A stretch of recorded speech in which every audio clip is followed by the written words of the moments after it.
Assalamualaikum warahmatullahi wabarakatuh. Kami dari kelompok 8 akan mempresentasikan tentang administrasi perkara banding dan kasasi. Yang pertama yaitu mengenai banding. Adapun banding adalah permohonan oleh salah satu pihak yang terlibat dalam perkara agar penetapan atau putusan yang dijatuhkan pengadilan agama diperiksa ulang dalam pemeriksaan tingkat banding oleh pengadilan tinggi agama, karena belum merasa puas dengan putusan tingkat pertama pengadilan tingkat pertama. Adapun selanjutnya mengenai administrasi perkara banding, bagi pihak yang merasa tidak puas terhadap putusan pengadilan agama dapat mengajukan permohonan banding ke pengadilan tinggi melalui panitera pengadilan agama yang memutuskan perkara, dan batas waktu pengajuan banding tersebut adalah 14 hari setelah putusan pengadilan agama diumumkan atau diberitahukan secara sah kepada para pihak yang tidak hadir ketika putusan itu diucapkan. Selanjutnya itu alur prosedur pengajuan banding. Yang pertama yaitu pelanggan mengisi form banding. Kedua, LSUP BMWI menerima hasil banding dan memberikan tanda terima. Kemudian SUP BMWI mengadakan rapat kajian banding. Kemudian hasil kajian banding disampaikan kepada pelanggan, tanggapan pelanggan terhadap hasil banding, kemudian keputusan hasil banding. Dan bisa dibaca selanjutnya. Yang kedua, kasasi.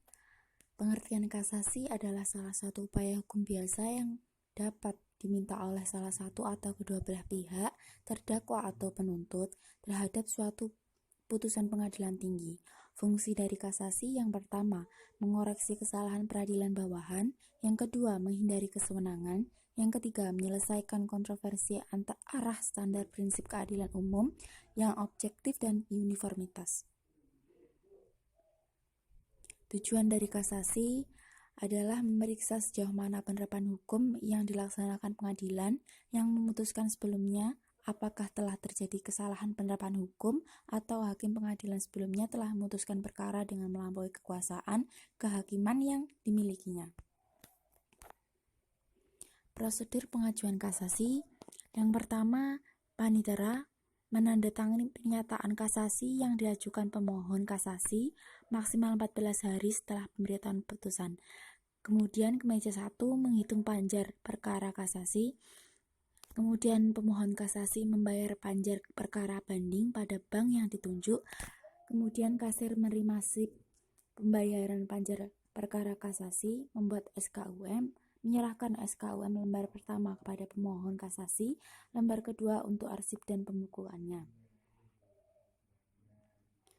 Kemudian meja 2, penerimaan SKUM lembar 3, pernyataan kasasi dan mencatatkan dalam buku register kasasi dan aplikasi SIPP.